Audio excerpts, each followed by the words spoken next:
A Look Under the Shell is an Everlook Broadcasting Company production.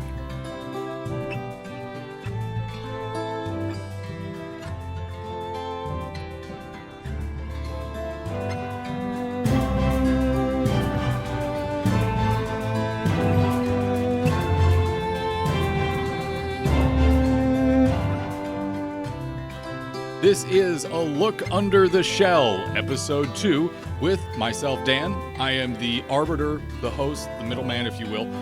And as per usual, the two folks to my left and right, Akalix and Vrograg. Akalix, how are you today? I'm doing lovely today. And Vrograg, how is the orky life? The life is going great and the fish are biting. I'm having a great time. Thanks for having me as always. The fish never stood a chance. They never did, and it's kind of unfair that I'm here. So we have a lot going on here today to talk about.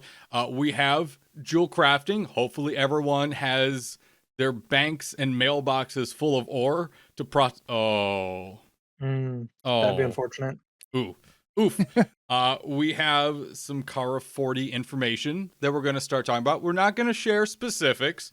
I know all of you are like, hey, but how many bosses are going to be in there? No. That's not happening. However, we are going to talk a little bit here. Also, there's some events throughout the community that we're going to go ahead and share with you all. And to open up here, just a kind of state of content creation for Turtle. Vrograg, you are the orc. Where is the news? Well, that is a question I have been getting a good amount because people don't always engage with my posts, and I never promote reading, so why would I start now? But my programming going forward has been weekly news, pretty much the same news you've been getting for like the last year. Has been made for radio broadcasts, and that's been put in every week, although I still plan to have a monthly news broadcast that would be much more like the traditional. So there's been a couple weeks where people haven't gotten their weekly news video, but that's where that content is now if you're looking for it. Now, just to be clear, you did just pass your 1-year anniversary of being the orc and doing the news. First off, that's huge. Congratulations. Thank you. Honestly, and I know I've said it before, and I'll say it again, the community was really great in encouraging me, watching my stuff, and honestly giving me the confidence to feel like I could do something like that for a year. I kind of wanted to change it up after a year, but we had a big anniversary celebration to really commemorate the event of doing the content for a year. It was great. We had Akalix and some other GMs show up. Gior, also, I'd call him out anytime. He did a great job decorating. We had transmog competition, a fishing derby, and some good old PvP fun over in Gurbashi Arena. It was a good time. It was a big stream. I ended up watching it back. I wish I could have been there in person. Unfortunately, I was baking out in the sun for softball. But huge congratulations. I mean, it's a nice, thank you, honestly. And also, I mean, not just Akalix, but also, I mean, you've helped participate in some of the content as well. And, altogether, everyone, whether they're on their Turtle team or just community members or players, like, couldn't have done it without all of you guys. And it's also so nice to have your content on the radio now as well. It's always a good quality. It's always a nice, informative piece, or in this case, set of pieces. And the fact that the radio audience gets to experience that, it's a really nice quality of life update. And speaking of the radio, we do have a couple other changes going on. First off, as I'm sure you all have seen, there is now a radio player widget that is on the Turtle website itself. You can listen to it anywhere you go. You log in and it's right there, easy peasy. You don't have to have the game open. You don't have to have anything else open. So, hey, if you're listening to us through the website, hello. It's good to have you here. If you're listening on YouTube afterwards, also hello. It's good to have you. But The website now has the radio player, something that people have been asking about for ages. And then lastly, there is one more programming note. Living in the Past is going to be moving to a monthly schedule. So once a month, around mid to late month, every month, Living in the Past will be live Friday, normal time, 5 p.m. That's going to balance out with this show, which we're going to be trying to do again once a month or so, depending upon where the content's at. And that's just to make sure I have the time to focus on other things that need to be done when it comes to content creation around Turtle. So with that being said, Vrograg and I have been talking a lot this whole time to open up. It's time to give Akalix a turn. Akalix, we have a new profession that we get to talk about. This is a huge new update. We get to see more of the interface that's going to be coming out. We get to see more of those details. Tell us what you can about Jewelcrafting. So, to avoid repeating everything said in the thread, I'll just talk a little bit about like the philosophy that we had in mind when designing it. It was very much we want it to feel like it is a base game profession. We don't want it to feel like, oh, this is your custom profession, so you need to. Everybody has to do it. It's the custom profession. Everybody needs to do it because everything in it's OP. No, it very much so is like the other base professions in the game, where it's not super overtuned. It's something where it will be good for you if you take it. There will be some things in there that are probably going to be the best options for certain people. And that's sort of an inevitability with the crafting profession, right? Is there's going to be a couple things that are just very good for whoever. But we don't want it to be a everybody has to take it type thing. And we also hope that this also somewhat makes it that not everybody goes engineering now. That's one thing that is kind of pervasive in the metas for endgame. Sure, anyone who's rating Nax is probably thinking, Yeah. okay, I need to have engineering at some point. You either need engineering or you have to be spending a lot on alternatives. Which can get, it can get expensive either way, to be honest. It can get expensive and it can get just unfun. Yeah. So I'm so glad that you guys are thinking about this right now. Now, to give some details, because I'm going to reiterate a few things in this thread, and then we're going to talk a little bit more about some of the specific details. This is not your normal TBC Jewelcrafting. I cannot say that hard enough. This is not normal Jewelcrafting. It has been redesigned from the ground up. It is the only thing it has in common is the name, and we almost didn't choose the name Jewelcrafting. Mm-hmm. It was almost a couple different things. Gemology was one of them, which that ended up just being a specialization within the profession. But that was, at one point, it was a matter of we might just name it that because we didn't want people to think, oh, it's TBC Jewelcrafting. No. But it is still Jewelcrafting in WoW. So people were going to inevitably call the making gems and jewelry profession in WoW. They're going to call that Jewelcrafting. Whatever we do. So, okay, it's Jewelcrafting. And it's not just jewelry, Jewelcrafting. Yes. It's not just rings and neck pieces. The post mentions staffs, trinkets, offhands, helmets, and something referred to as gemstones, which I will say we don't go into detail on gemstones on the post. There is also, as you mentioned, 2 specializations. Goldsmithing, which sounds like it focuses on more unique pieces of gear, and gemologist, as you were mentioning, which does something called empowering items that is more specific to the specialization. And again, none of this has gone into detail yet, but can you tell us anything else about the two unique specializations here?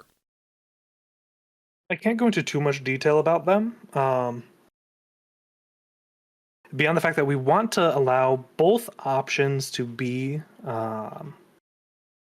viable for different people in different ways. The goldsmithing, obviously, that's focused on the equipment side more, while the gemologists are more focused on empowering, a form of enchanting almost, and that type of thing, and as well as like actual jewelry type things of like necklaces and rings.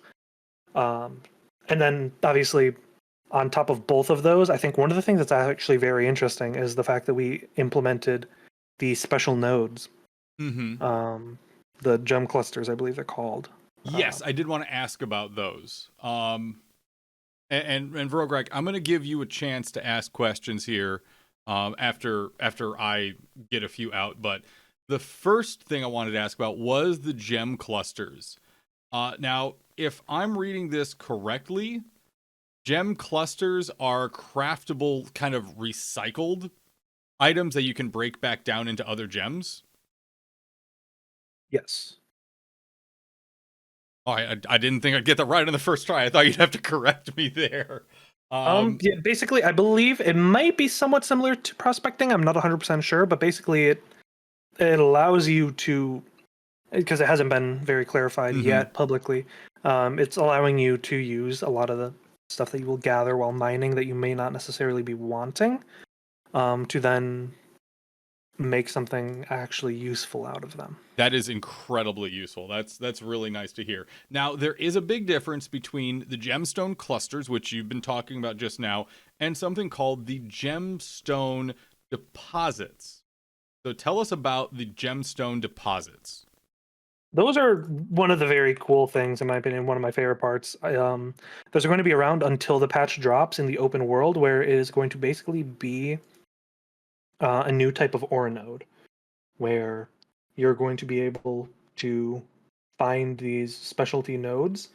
So this is actually something that we sort of laid the groundwork for, not fully intentionally, but it worked out with our dynamic respawning system for nodes, where basically now, instead of like run around and hope that you find where one got placed, we can have them be dynamically spawning with regular thorium veins, as well as with other things like the rich thorium veins. Now we can also just randomly throw in something extra if we want to, which I think is just, that gives us the abilities to do a lot of interesting, cool stuff. And I'm very much looking forward to possibilities of what could we do in the future with this type of thing. Absolutely, yes. I will point out two important notes about the gemstone deposits. They require a mining of 310. So any max skill goblin can mine them. And then otherwise you have to do some finicky stuff to get there. So keep that in mind. The other thing too is they guarantee rather an imperial topaz, which per this post is described as the black lotus of jewel crafting. Yes. So that's also important to keep in mind. Before I hand things over to Vrograg here for questions, that sounds way too official. My God. I just want to dispel some rumors here. So first rumor I want to dispel. There is no prospecting going on here. People should not actually stock up ore. I mean, if you want to gamble that is what the oh shoot, what was it called? If you want to gamble that is what the gemstone clusters are going to be. Oh, fair enough. Okay. You can make that gamble. I have jumped the gun. But I will also say, that's not me confirming that that's what they are. All that is known about them is that it is a way to get more jewels than typical via the recycling of materials. You could be needing to stack up on lower quality gems because maybe you could recycle them into a better one. You might be needing to stock up on dense stone to prospect that, or ores to prospect that. It's not clear, and that's very intentionally not clear because we don't want any one material to get absolutely just disgustingly overpriced, which is something that we very much have been bouncing back and forth on. Of do we even want to announce this early because of the concerns that, well, what if it just gets put into an unreasonable price for an extended period of time because we decided, we want to announce the cool thing that's coming up. So in no way are you even willing to say, all right, this is the materials that are going to be involved and this is what people should stockpile. There is no official statement on that, just to be clear. The materials are mining related. Okay. So don't go buying linen cloth for it. That would be Are you sure won't about need your that? stock. Am I? Well, I mean, if you remember, as part of the announcement, there was also things like I think like almost like a sandpaper kind of material. Uh-huh. And I remember that also there is by design supposed to be integrations with other professions. Oh, there are. So, I mean, there might be other things you would want to stockpile or maybe hang on to if you think it might be jewel crafting related. There are even some things that are known from that were shown in some of the recipes that got teased. Yes. Interesting. And for another rumor I want to attempt to dispel at least. This is not you all confirming that you're going to start putting sockets on gear in the game and people have to go through the socketing process with every piece they find. That is not something that you're doing with this. Yeah, we are not planning on just adding a socket to everything. Our system does not use sockets. I mean, the server might, but Well, listen, no, Vrograg, remember Turtle 2.0, not the Burning Crusade. we have heard that quite a bit. But I mean, rumors still abound about what might be brewing in the future. Rumors are going to be what makes Akalix's nightmares the stuff of legends. So I don't want to do that. Rumors to are him. half of them are caused by me. So And while we are on the topic of speculation about new material, I am interested because we have seen this before. When Emerald Sanctum Attunement Quest was released, there were Arcanite crystals and Arcanite bars that went for crazy, outrageous amounts. And it got to the point where developers actually did step in to essentially price fix the Arcanite rod that was needed for the attunement at like a certain point. yes. Is the team going to be keeping an eye out for those kind of things in case there are some silliness Yeah. going on? If things get to an absolutely outrageous place, there's no reason that we won't be able to step in on certain parts. Obviously, we're not planning on just coming out the gate swinging. It's going to be a lot more of a slow reaction than an immediate one, because immediate reactions a lot of the time are a lot stronger than they need to be. However, there are a lot of good opportunities for us to make that sort of system to prevent a problem. So it's going to be a matter of, if it persists as a problem for an extended period of time, okay, we need to look at this. What's going on here? Why is this going on here? That's good to hear. And Okay. just to make it very clear, so there's no misunderstandings or no questions about it. The things that jewelers can do, they can create staves, rings, necklaces, trinkets, offhands, bracers, crowns, and then they can enchant rings and necklaces.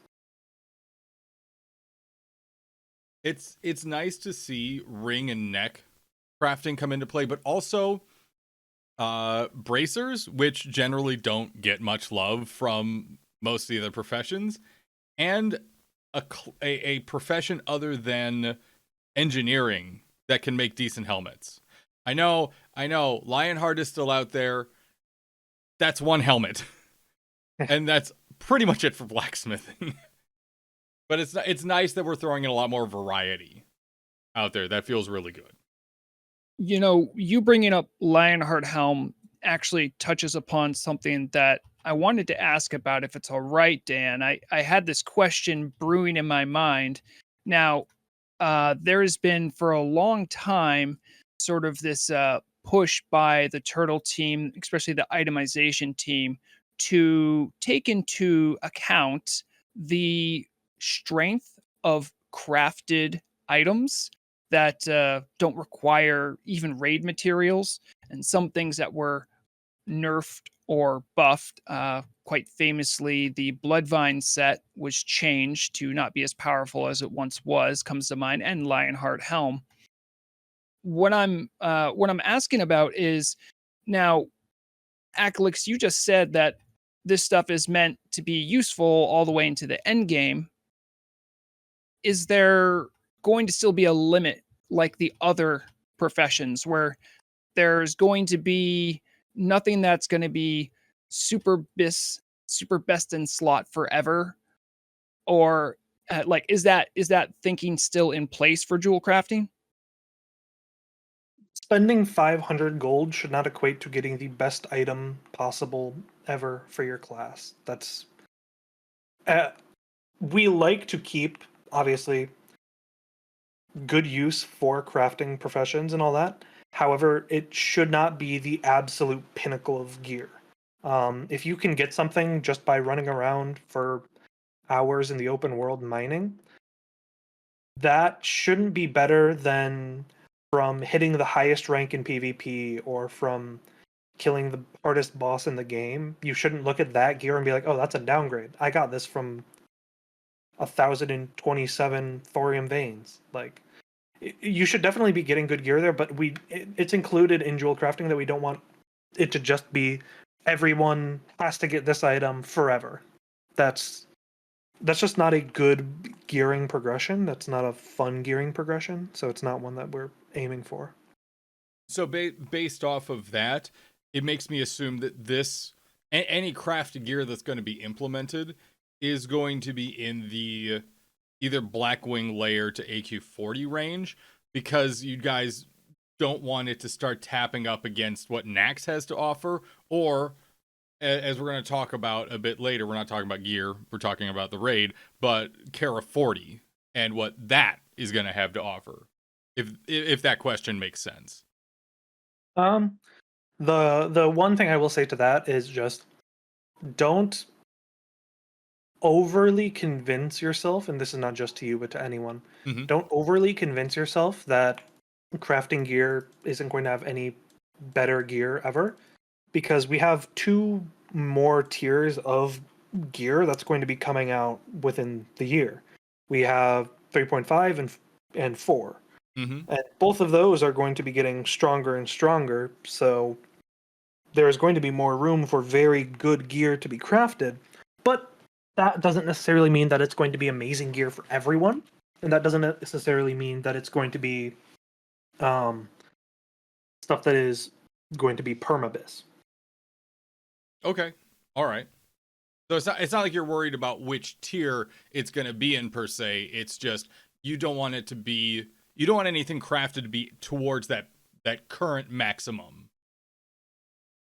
If it's maybe, but it would have to be something that's crafted from, okay, you're similar to the idea of how Sulfuron Hammer is crafted and Thunder Fury is crafted. Those are crafted, but you have to get an insane amount of stuff from a raid for that. And you have to get stuff specifically out of those raids. Yeah. Whereas if it's something like a Lionheart Helm, you don't have to be attuned to any instance to get that helmet. You need to be attuned to the auction house. That's pretty good. Okay. Fair enough. Vrograg, do you have any other questions that you might have on not just like jewel crafting, but the upcoming professions changes? Yes. Of course, we have a limited amount of time, so I will try to prioritize what I think the community would like to know best. I think one thing that always comes up when there's talk about any changes to professions, whether there's a new profession or there's recipes being added, one thing that people want to know is, how is that going to affect me with my current character? Now, I know there have been some overtures uh, implying that there was going to be interaction between some of the professions and some of the other ones, especially jewel crafting since it's new. Can you at least let us know perhaps which of the professions will be most involved with jewel crafting as like for instance, a lot of things in tailoring need leather because you're making boots, or in engineering, you make something that blacksmiths need, that kind of thing. Um, I won't go into too much detail, but I will say that like urban alchemy are pretty involved. Um, just from what has been shown publicly. Um, for example, there's a level 10 ring which is +2 stamina and has a equip effect of restoring 2 health every 5 seconds. It's a minor troll blood ring. Requires a rough copper ring, a weak troll's blood potion, and a polishing oil. So that's going to be you're going to be needing to get something from an alchemist for that. And you're basically imbuing that potion into the item. Okay, I see where you're coming from with that. So then, can I also just kind of as a follow up here? I'm interested to know where, because it's a no brainer now at this point that mining is super valuable, herbing is super valuable, and investing in having recipes can be valuable, certainly, especially for alchemy. Um, and engineering, raiders love it, PvPers love it. Are there any other professions that are going to be getting extra love? Because I know uh, there was some added to leatherworking recently with the addition of new armor kits and how they were changed. Blacksmithing also got belt buckles, but is more of a talking about the patch as a whole. Has there been any considerations to the other professions, something that might be added to them? And also, are there going to be any recipes for some of the high level crafting? Like what comes to mind is dragon scale leatherworking. Uh, didn't get any patterns from a raid involving dragons, which was confounding to many of the dragon scale leatherworkers. So, like that, for instance, um, is there going to be like any new high end crafting stuff for some of those crafters who are kind of sitting? They already have the best hard to get recipes, and now they just kind of sit and passively get money every now and then. Um, what I'll say to that is probably. There was stuff added in there were recipes from Karazhan, right? It would only make sense for there to be more recipes to come from Upper Kara and from Grim Batol in the future. Obviously, it's not something where I can say an exact recipe or an exact this profession, that Of profession. course not. But it's the sort of thing where there may not be a ton, but yes, it's very likely that we're going to add more in the future because that is something where, as the game progresses and as we add in more raids, more dungeons, more tiers, it needs something to be given to them to be able to keep up with everything else. To be able to keep up, like, for a for like, let's say a leather worker Skinner who's trying to keep themselves geared while progressing in raids, to be able to keep up with being able to provide any sort of value, you would need to be able to make some pretty decent gear. So with more height being added to the highest gear, maybe there'll be something added in there to help with getting up to that level. All right, and oh, go ahead. I was just going to say, speaking as one of the few hammersmiths on the server, please give us something. Give us anything. Yeah. I did want to really quickly ask one thing. This is for all of my lore smiths out there and people who enjoy watching the actual story of Turtle WoW develop. Which cities, factions are going to be related to jewel crafting or goldsmithing and gemology specifically, because of course we know engineering has certain like factions associated with it, and even within like tailoring, Stormwind is like the city and Undercity is the city for those. Can you give any hints about sort of what will be like the big city for those? I actually don't know beyond, I believe, Goblin for Horde. I believe that would make sense at least. I could be wrong on that. I could be speaking out of thin air here. I don't know for the Alliance side of things. I'm fairly certain that it's Goblin for Horde, but that could also be wrong. The post does list for the Alliance, Stormwind, Ironforge, and Alathalas for the Alliance, and Orgrimmar, Undercity, and Sparkwater Port for the Horde. So it's possible that what you're saying, Akalix, is true. Okay, that's what I thought, just from the parts that I know from how we're trying to market it and stuff. But I mean, the real question comes down to: do dwarfs get it, or do gnomes get it?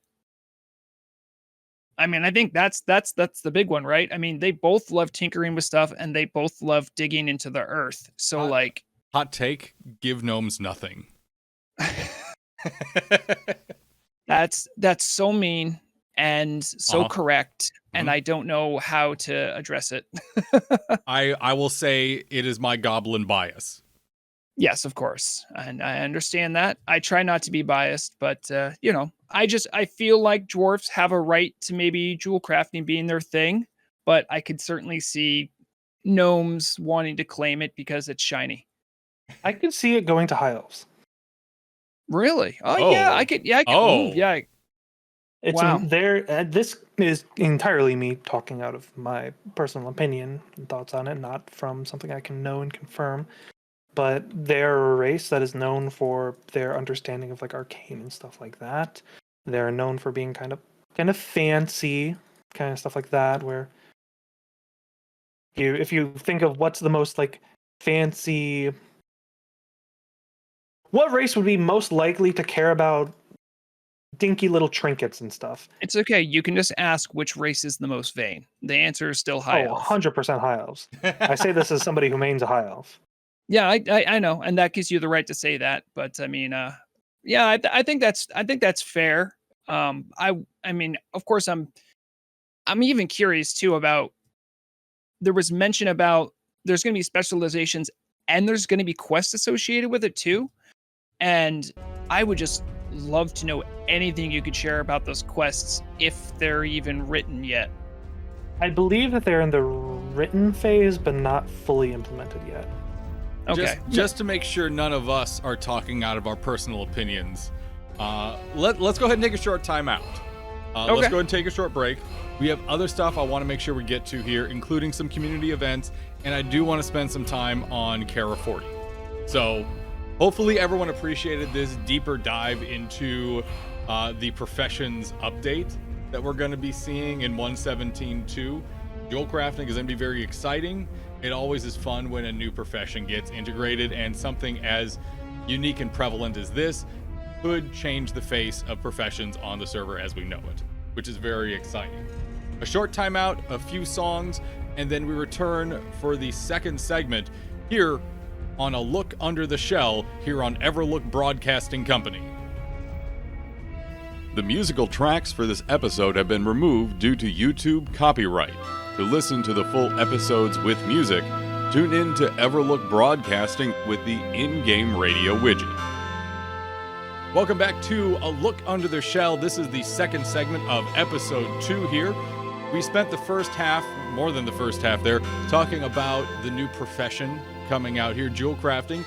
It's not your dad's TBC Jewelcrafting, let me tell you that right now. Before we get to talking about Kara 40 here, not Kara 10, Kara 40 here coming up, we do have a couple community events that we wanted to highlight. And we had, as we were kind of organizing this, we had a little fun realization. So, Vrograg, go ahead and take it away. Tell us what's going on. Well, there was one big event that I wanted to make sure everyone and their cousin knew about because I just simply love stuff like this. Um, there will be uh, on the summer solstice, which is June 20th, a gathering of the strongest and bravest druids as part of an event that Golden Moon is running, which I believe our esteemed Akalix is also a part of.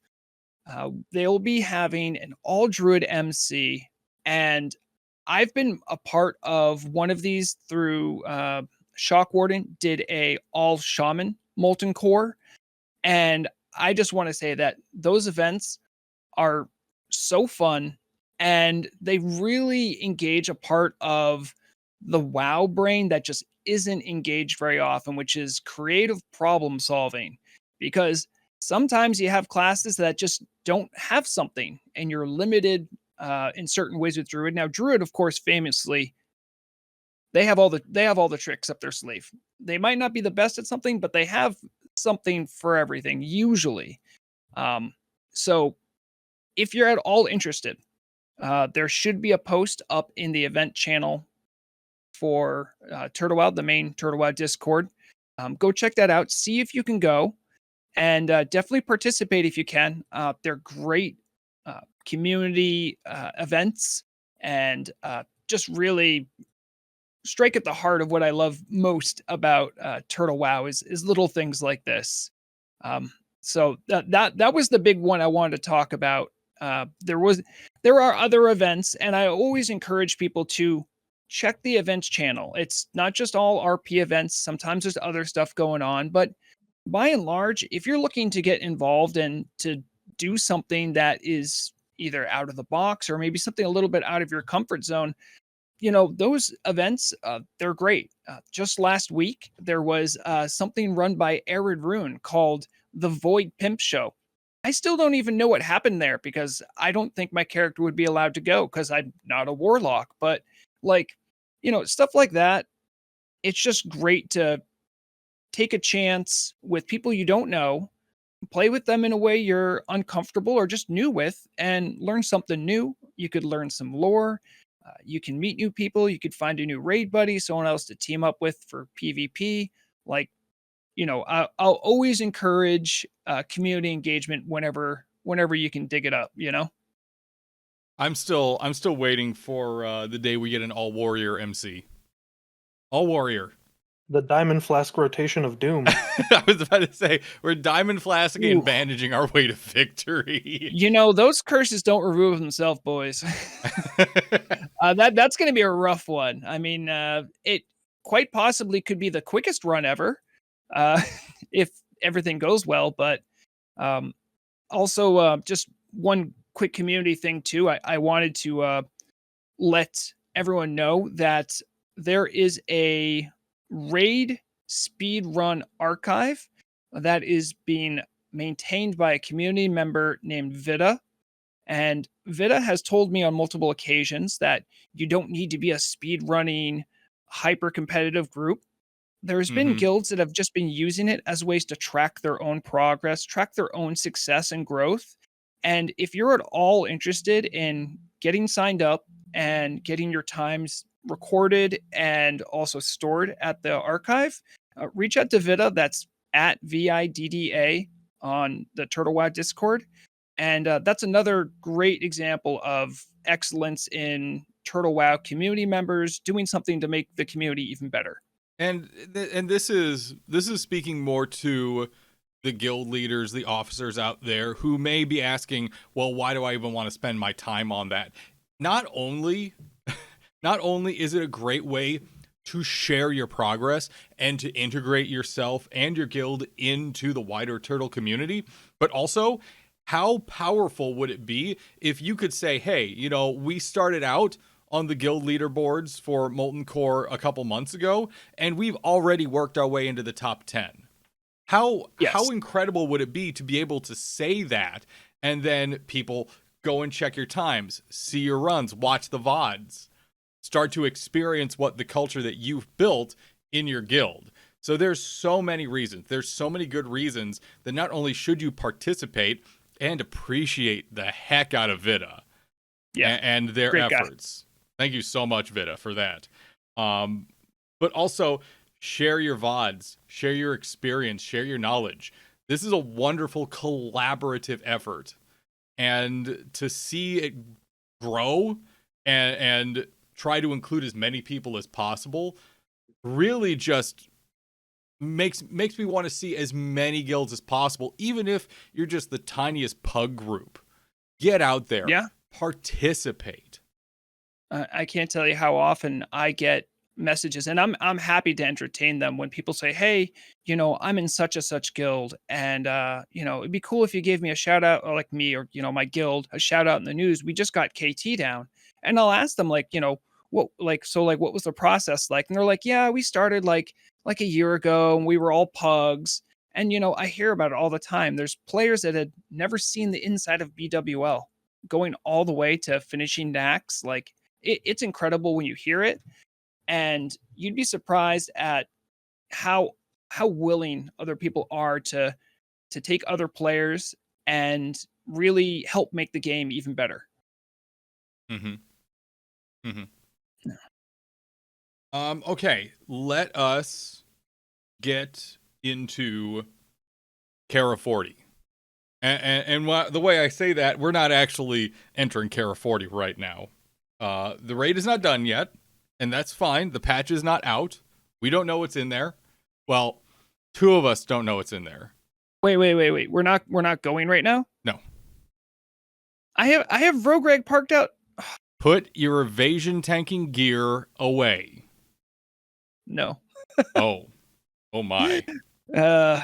So the premise is, hey, we've seen the first half of Kara, or I should say the first part. I don't know if I don't actually know how many bosses there are going to be in there or what we're going to see, but we've seen the first part of Karazhan. We've seen the smaller side of things. Now, as Akalix was talking about there in the first segment, we have the tier 3.5 stuff that is coming up here that we have the ability to start pondering on, at least. So, Akalix, what can you tell us, if anything, about Kara 40 right now? So the main things of note about Kara 40, we have a good deal of the bosses already partially implemented. Some of them are completely implemented and ready for play. Just need testing. It's going to be a little. There are some areas that are going to be a little more familiar to people who have done the TBC version of Karazhan, but there are also going to be some areas that are absolutely unique. There's even one area where I think a lot of people are going to be very surprised as to what all we include in Kara. I think that one important detail of it is going to be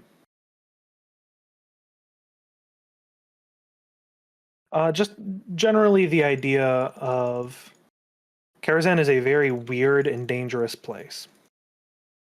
And I think that's a very important detail to keep in mind when you're thinking about where you're going. That's like weirdly specific, but not specific enough that anyone can guess what that even means. Oh, that's vile right there. Karazhan does not necessarily. It's a very unique place if you've read the story of Warcraft and Azeroth. Mm-hmm. There's a lot of magic at play in Karazhan, and there's a lot of rules of the world that may not apply correctly.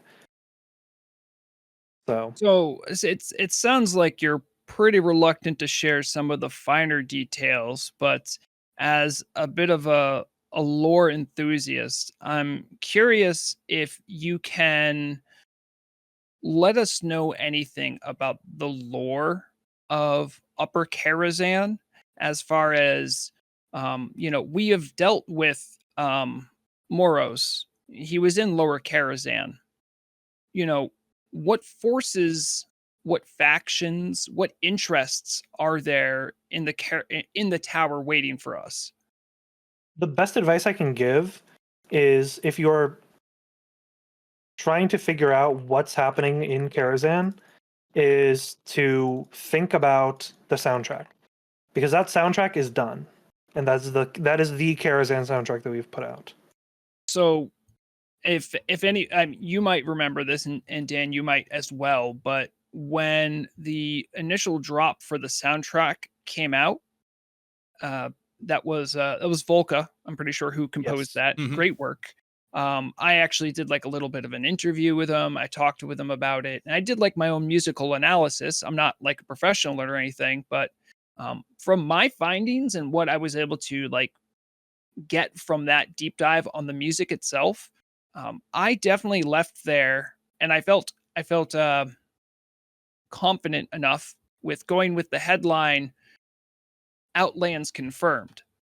Now, that's in large part because the music, especially in the Karazhan tracks, the later tracks, because I don't know if they're chronological. It seems like they roughly are, but some of them, I kid you not, sound almost like they were purely inspired by the music in Hellfire Ramparts in TBC. And it gives you the feeling like you're in Outlands. So, if the music is any indication, it would seem like Outlands is where we're going. But last time I checked, last time I looked inside, I didn't see Outlands inside the tower. Okay. Um, just to add a point to that, because I think this is something that people forget about a lot because of the TBC instance Black Morass. When Medivh actually connects with Gul'dan and they start working to gently open the rift, Medivh wasn't standing around in the middle of the swamps of sorrow just whispering to a portal. He was in Karazhan. So, were we to go to Outland in some way, even temporarily, or see visions of Outland in some way, that would actually make sense for where Medivh might have been making his incantation in Karazhan while Gul'dan was working on the other side to open the rift. I just, again, as a lore nerd, I had to add that point because that would be god dang brilliant if we got to see like this vision of what Outland is now, because that echo of Medivh's incantation is still lingering there. Anywho, And that, yeah. Akalix, feel free to answer Vrograg's question in any way you see fit. Well, I said to look to the music to tell you where you are. That's a good way to get an idea of the themes or the ideas of the area where you are. And obviously, it may not necessarily equate one to one of it sounds like this, so it is this, because it's a very weird area. But it's very obvious that there is something afoot at Karazhan. Things Fair are enough. not normal. Fair enough. Statistically speaking, because I want to bring things back to what raiders can expect, because we're talking about a 40-man 3.5 raid. We're talking about a new full tier. Is there anything you can tell us mechanically about how long the dev team expects the raid to take? How many bosses we should guess seeing? If there are any unique gear mechanics that we might have to expect at some point? I will say, expect it to be not just a cakewalk. It's going to be in the 3.5 tier, so it should not be something that you can just breeze through, even on a geared character. And don't expect it to be in a similar category to some of the other custom content that we had, like Karazhan 10 or even Emerald Sanctum, where you can kind of bring anyone there. So I think it's worth mentioning here, Dan, we need to be very exact with our language. You said a full tier. traditionally 0.5 sets. I mean, we only really have you make a good the point. one Okay. is only a 5 set. Is it a full set? A full 8? 8's the traditional tier set amount. I don't know if we've even had that confirmed. I didn't even think about that actually. I mean, No, listen, I'm always thinking. The fact of the matter is that there were 8 pieces for the 0.5 set, weren't there? There were, but that's because they were a carbon copy of. Well, they weren't carbon copy, but they were. It's tier 0, color swapped, and with better bonuses.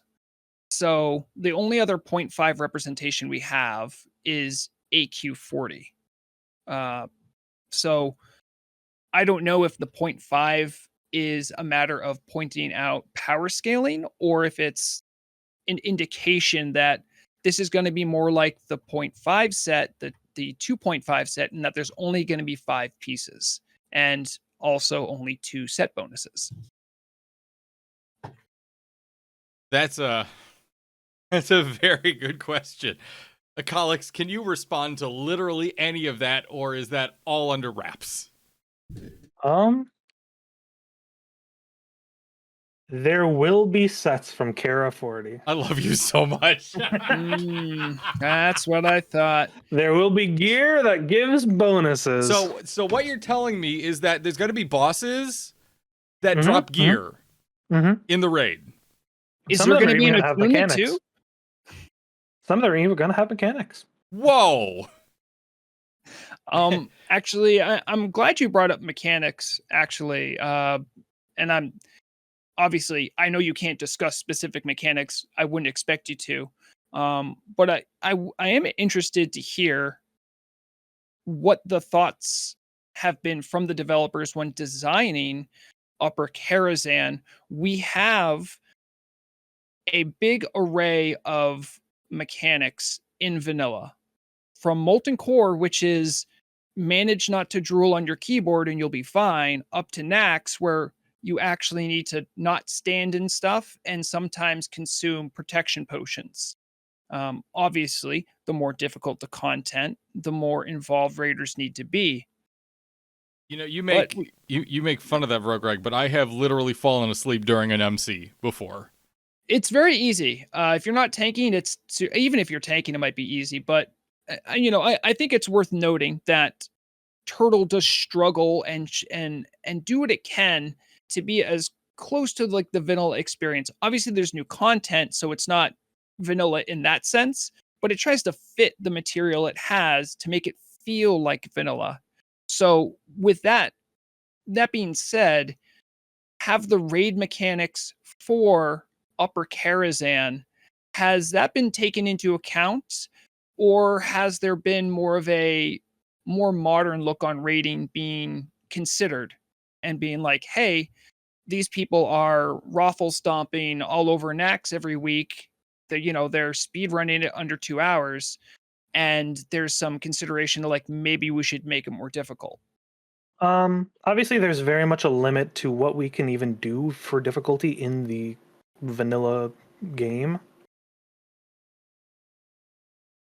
But we do want it to be more difficult, and as it goes up, it's going to be more difficult. Like, we're trying to do we're going to be trying some very interesting different ideas for stuff like Grimbatool, especially, where how do you make it so that there are numerous bosses harder than the final bosses of Nax?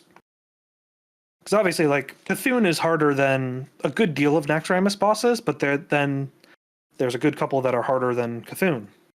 So we have to apply similar logic to, okay, there's maybe a good number of bosses that might be a little bit easier than Kel'Thuzad, but there are also going to be some that are going to just be harder.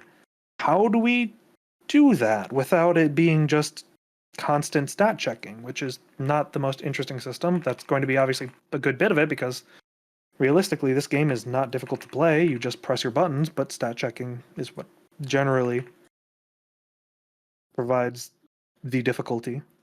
Well, there are also raid encounters that don't care about stat. Well, they do care to stats about to a certain extent. I'm thinking of sort of the black sheep of the raid boss family, which is kind of viscous, You which have is to. Everyone has to have their frost daggers right. You have to have ready and frost daggers. available. You want your nature resist, and it's like it doesn't matter how much damage you do; it's how much frost damage you do. So, when I hear we're limited by what we can do with the vanilla client, I'm like, yeah, no, that's true. But let me tell you, the original designers they got up to some really weird stuff. So, I think I speak for many raiders when I say probably less viscous direction and more like something akin to Thaddeus, where you like positioning matters, Yeah. coordination matters, and like the numbers are what the numbers are. And stat checking does happen there, but it's not to the level of like modern retail rating where you need to have like a PhD in particle physics to know which side of the room you need to stand on. Yeah, we want to have it be a comfortable challenge where it's making people think about, okay, how are you going to adapt to this? How are you going to change up what you're doing here? But not to the point where it is just retail but with old look. Okay, okay. And in that same vein, just really quickly, what is what has the team been has the team been working with any add-on creators? Is it's no mystery that people who raid rely on add-ons like Deadly Boss mods or PFUI on Turtle WoW to act as raid frames, things that can warn you about encounters. Now, we've been pretty successful, I'd say, with there being a not deadly, sorry, bigwigs for Emerald Sanctum, and that's been pretty helpful. But has there been any coordination between the team and add-on authors to allow them to make something ahead of time, or is that off the table and you just want it to sit for a little bit and then have the add-on people catch up? Um, it's going to be a matter of that we don't want to give a bunch of early access out to this, especially because there's going to be, especially in the later bosses and in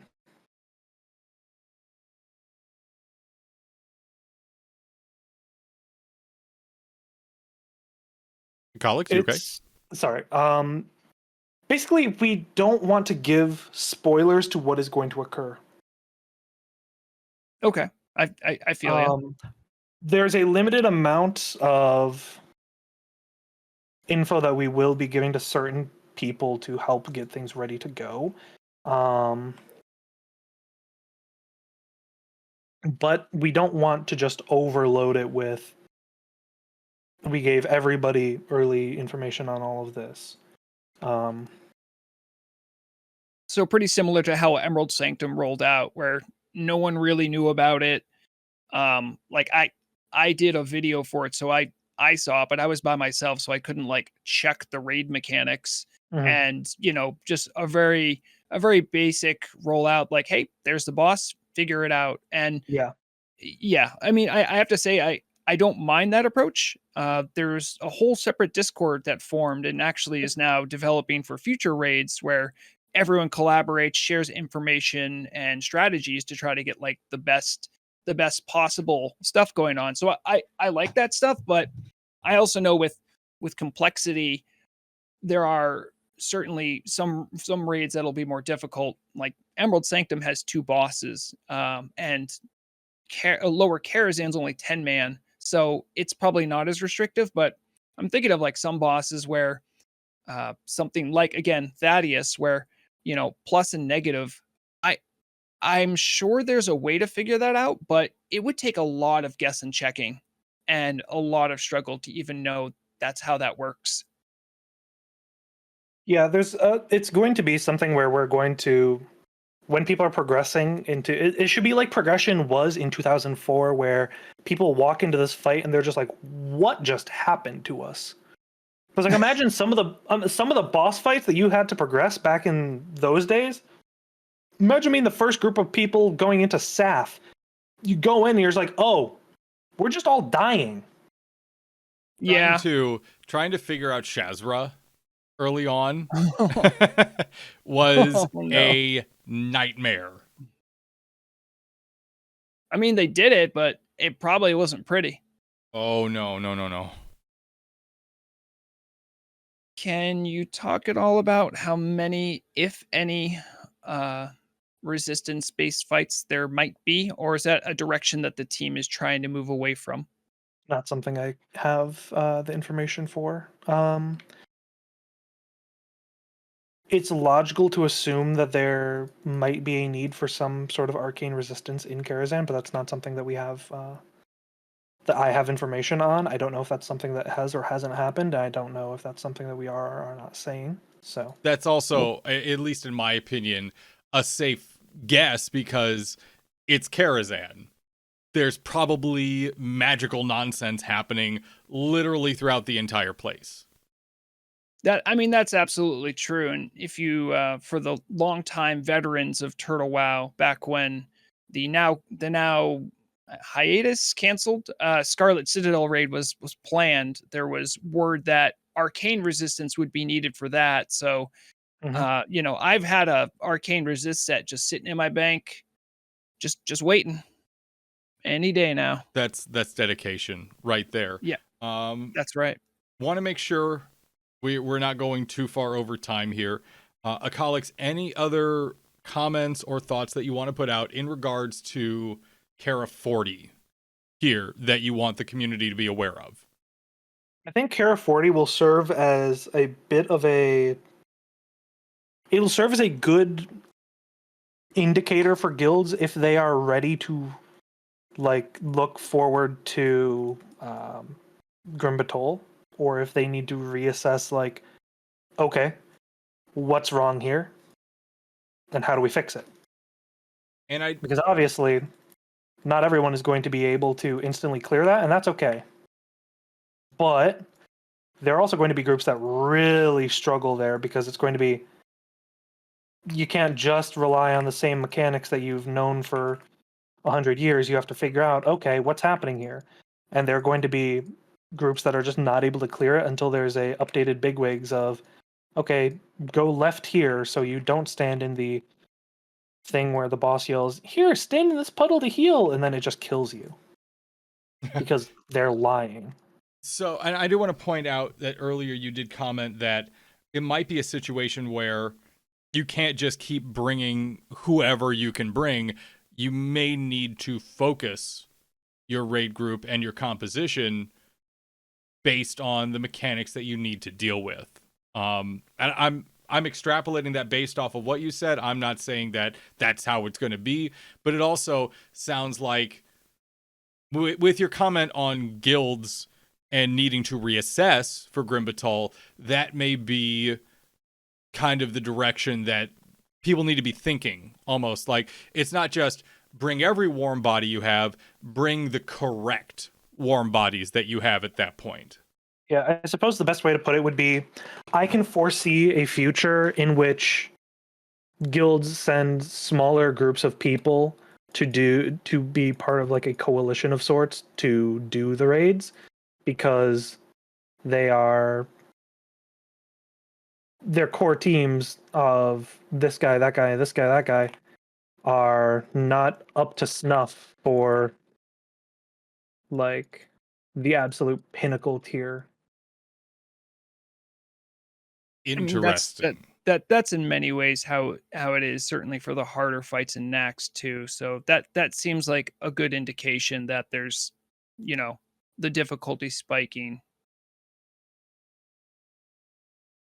Very interesting. Okay. We do not want to go over time any more than we already have.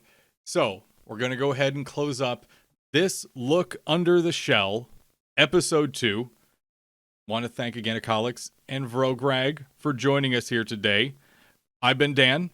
Look forward to the next episode in June, where we hopefully will have a few guests joining us. And hopefully are much closer to a 117.2 release. But we'll see about that. Vrograg, any closing thoughts from you? Thank you for having me as always. If you'd like to check out the Turtle Wow news that I record for the radio, you can listen to it. Just switch on the radio, whether you're playing in the game or you're at home on a web browser. Check it out. I still release other video content as well as monthly news broadcasts for Turtle Wow. You can find me there. And Akalix, anything from you? I just want to shout out our YouTube page and our subreddit. We're going to be putting out some more varieties of content in the somewhat near future. I have something coming out fairly soon that I think is going to be just a cute little, not a very important piece of content, but it's a cuter one. It's just a voiced over comic. Mm-hmm.